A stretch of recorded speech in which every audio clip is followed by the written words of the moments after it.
இந்த வாரம் பார்த்தீங்கன்னா, அர்ச்சனாவ கூப்பிட்டு கமலஹாசன் வந்து கன்ஃபெஷன் ரூம்ல வச்சு பேசுறாரு. பேசும்போது பார்த்தீங்கன்னா, அர்ச்சனா இது வந்து நீங்க வைல்டு கார்ட்ல வந்து வந்ததுலேருந்து பார்த்தீங்கன்னா, உங்களுக்கு போன வாரம் நீங்க விளையாண்டு தான் உங்களுடைய உண்மையான ரியல் ஃபேஸ் வந்து வெளிய வந்துச்சு. மக்கள் இத வந்து ரொம்ப விரும்புறாங்க. உங்கள மக்கள் ரொம்பவும் ஆதரிக்கிறாங்க அப்படின்னு சொன்னாங்க.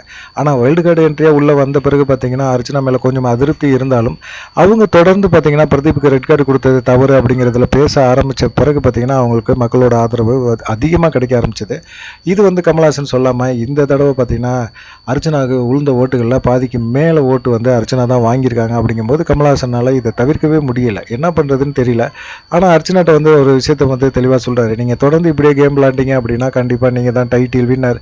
கண்டிப்பா உங்கனால ஜெயிக்க முடியும் அப்படிங்கிறத நம்புங்க அப்படின்னு சொன்னாரு. டைட்டில் அடிக்கிறதுக்கு வாய்ப்பு இருக்கு அப்படின்னு சொல்லி கமலஹாசன் சொன்னது இதுதான் முதல் முறை. பார்க்கலாம் எப்படி நடக்க போகுது அப்படிங்கிறத தொடர்ந்து ஆதரவு கொடுங்க. எங்க சேனல்ல வந்து இந்த மாதிரி செய்திகளை வந்து வெளியிடணும் அப்படின்னா, நீங்க தொடர்ந்து ஆதரவு கொடுங்க. நன்றி, வணக்கம். யார் டைட்டில் அடிப்பா அப்படிங்கிறதையும் சொல்லுங்கள்.